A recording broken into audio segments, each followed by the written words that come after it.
آپ نے علی کو دینار دیا کہ قربانی کے لیے بکرا لے آؤ. حضرت علی نے 1 دینار کے 2 بکرے خریدے.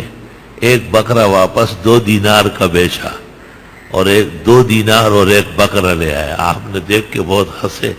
فرمایا آپ تو زبردست تاجر ہے. فرمایا بکرا رکھو، دینار تم لے جاؤ، میں پیسوں کے لیے دنیا میں نہیں آیا.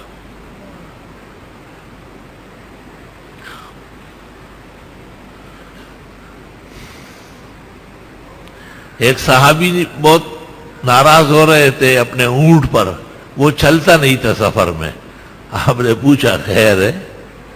کہا حضرت ابھی شادی ہوئی ہے، دلہن انتظار میں ہے اور یہ چلتا ہی نہیں. آپ نے کہا چابک ہے جس سے وہ اونٹ کو مارتے ہیں. آپ نے چابک لے کے 2 ادھر سے لگائے، 2 ادھر سے لگائے، اونٹ سے ہیلی کاپٹر بن گیا، اڑنے لگا.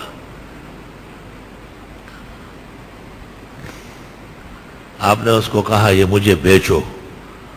آپ نے کہا بس قیمت طے ہو گئی. آپ کو یکدم خیال آیا کہ بالکل غیر میں نے کیسے تصرف کیا، تو کسی اور کا اونٹ ہے، اس کی پٹائی اس طرح جائز نہیں تھی. لا الہ الا اللہ.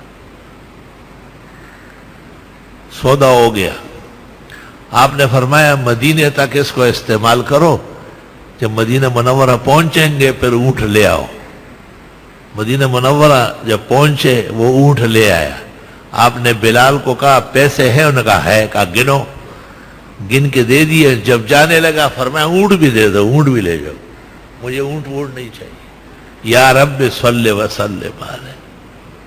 کہا انبیاء چیزیں جمع کرنے نہیں آتے.